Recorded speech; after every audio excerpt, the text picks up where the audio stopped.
Returnal is a new IP from Housemarque Studios, makers of Super Stardust HD, Resogun, and most recently, Nex Machina. Does the twin-stick alum prove worthy of the hardy price tag? Let's take a peek inside.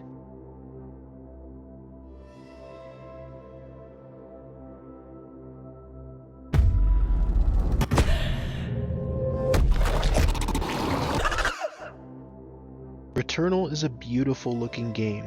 Definitely a PlayStation highlight from this year. The PlayStation 5 is still growing its library outside of ports and remasters. Returnal was made for this console generation and it shows. The particle effects are mind-blowing, motion looks good in action. The game doesn't feature any additional graphic modes, but they're not needed. The game runs and handles smoothly on the PlayStation 5.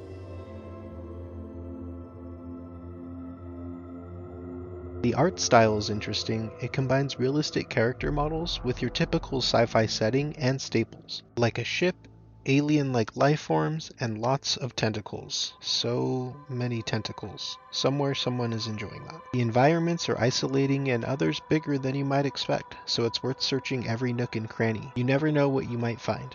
Virtual Gwendolyn Christie looks great and believable. More on her performance later. Lighting and ray tracing are impressive. Color palettes really pop in the environments, and light settings combined with ray tracing make for a great experience, one to be seen with your own eyes in motion. It can be overwhelming the first few times your entire screen is full of lasers and energy waves. The enemy types repeat way too often, but this is sort of expected and forgiven with this type of game, especially since there can be so many on screen at once. The enemies all look really interesting and sinister. They have a type of theme tied to the area or environment. You can see the influences from Housemarque's previous games as well. They wear them like a badge. Some cool designs are on display here. Menus are pretty standard but look nice and in theme. Most of them take on the interface of the player character's suit computer, responsible for tracking her vitals.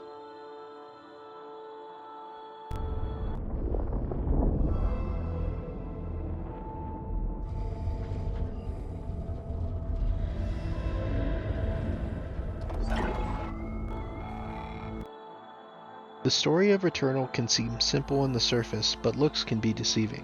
You play as Celine, portrayed by Gwendolyn Christie, the sole pilot of her starship Helios, and a member of a group called Astra. After neglecting an order to avoid the planet known as Atropos, Celine is soon regrettably crash landing upon the uncharted planet. Once regaining consciousness, she must abandon her only ally, her ship Helios, to seek out help and a way off the uncharted world. The story is one that piqued my interest. The breadcrumbs and the house sequences are very intriguing and nudge you along. All of the story is very convoluted and intentionally confusing. The game is as much a horror mystery as an action shooter roguelike. If I had to compare the style or story structure to something in recent memory, it reminds me a little bit of Control from Remedy games. If you don't like this type of storytelling, it might not be your cup of tea. Housemarque takes the roguelike lineage into the story. Celine struggles to cope with her predicament, often remarking on the previous run, as she deals with reliving sequences and perhaps most terrifying of all, her own death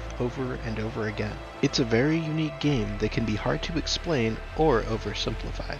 In addition, the story is one that relies on the player continuing to stay interested enough to endure countless hours of trial and error, with punishing enemies and mechanics at play. If the story doesn't pull you, I could see little reason to continue your own suffering playing through.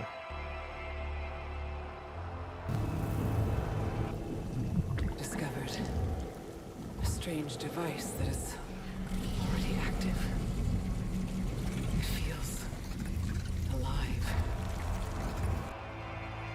The writing in Returnal is good. All of the spoken dialogue is fairly well written and always seems to be hinting at the greater narrative at play. Always a mystery to be solved. Essentially, all the dialogue in the entirety of the game is provided via our protagonist Celine or audio recordings of Yes, Celine. You'd think this would get really old really fast, but I almost had the opposite response. After each cryptic audio log, I was scouring for the next. I'll take audio logs over notes and letters without any performances. Speaking of, Gwendolyn delivers an amazing performance. for what, as far as I know, is her first performance as a lead in a video game. Being the sole protagonist in a game that can take more than 20 hours is more than a great accomplishment, and she fucking smashes it. Her performance, along with the meaningful writing and convoluted story, are a great addition to things, showing that a strong performance truly can carry a game pretty far, but the overall narrative actually ended up falling a bit short of what I thought it could be.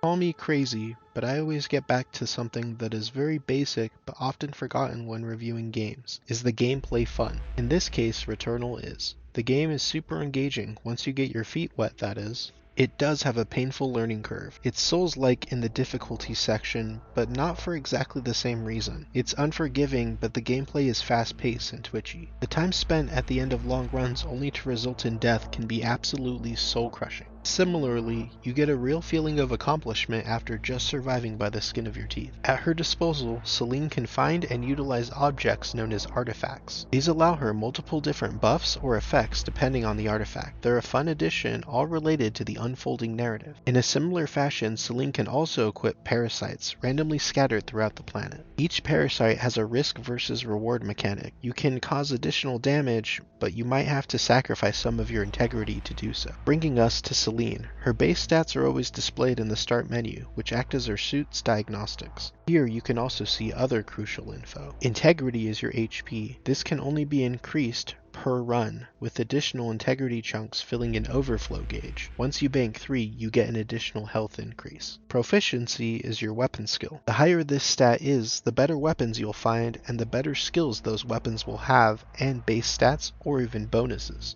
Weapons play a big part of getting you along your journey. You always start over with your base pistol. Finding a new weapon along the way means having to trade it, so sometimes the decision can be a tough one. You can, however, travel back to certain rooms or swap back freely while still near. The PlayStation 5's DualSense allows each gun to feel unique with different vibrations and resistances on the adaptive triggers working together. Each of the weapons have a normal and alt fire, which requires a cooldown between use. A lot of the weapons are really cool and fun to play with. Some of them are better for certain situations, so you'll want to get familiar with them all and plan accordingly. Consumables are available with 1 slot at first and up to 3 available with progression. Each slot can hold up to 3 of one type of consumable. These can range from backup health or additional currency gain for a short period of time. Boss fights are really fun, but can be a slog to get to only to die on your first try, unfamiliar with the enemy's attacks, causing you to, yep, you guessed it, start over again, with nothing remaining but your ether, an additional form of currency you can use to spend on consumables, artifacts, or revive chambers. There are no bonfires here, you only gain progression after each boss battle, and even then you're always starting from your ship upon death, with some shortcuts after said bosses are defeated.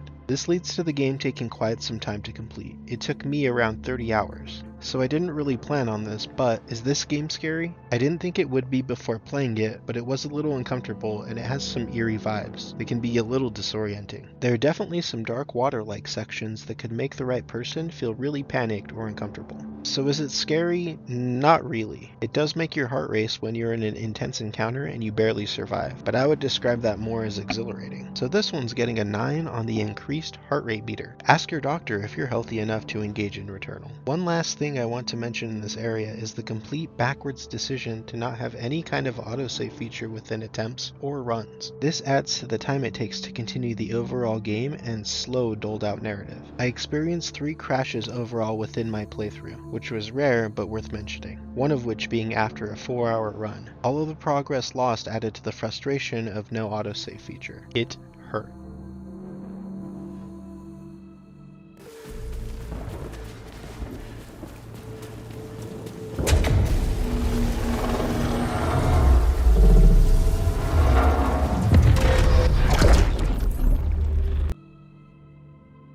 Surprisingly, things are sounding really pleasant here on the Nightmare Planet Atropos. I like the soundtrack to this game quite a bit. It truly helps captivate the sense of hopeless isolation that Celine seems to be suffering as she continues to delve deeper into the planet's mysteries. Haunting echoes lure you from one place to another, cryptic remnants of lives past and failed attempts. Animal-like enemies cry as they engage you. The zips and zaps of lasers sizzle as they pass you by. The wet things sound nice and squishy. With the 3D audio, everything is channeled well. The boss themes are epic, and even one I won't spoil here is almost built around the soundtrack, which I found truly delightful. I love seeing sections in games showing love to the sound design. The DualSense controller vibrates as enemy shots make contact, making the vibrations travel from your ears to your brain for a little tickle. Gun sound effects are great. With so many weapons and projectiles come a lot of sounds, and it's all done to great success. The music is purposeful here.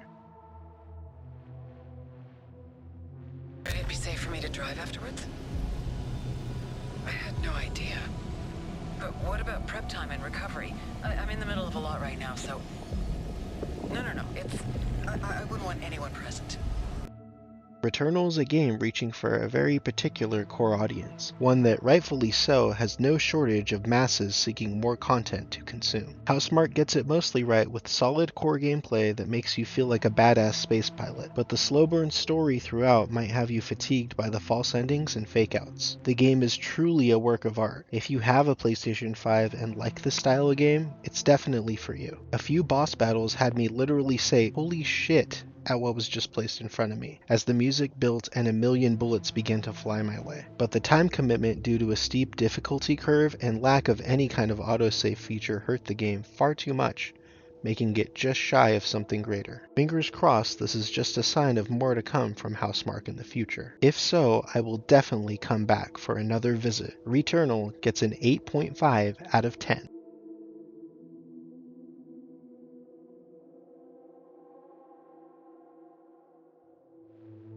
Hey, here are some bonus tips. I'd encourage increasing integrity early on. Health will be needed if you want to make it through the story, and this will help you learn how the mechanic works. Make sure to utilize the machine that can generate a random item. More items mean more variety and a better time. Except for backup health, you'll want to get in the habit of using consumables within the first few rooms after getting them. Or you'll likely run into a new one and either be forced to use it or choose between the ones you have and limited space.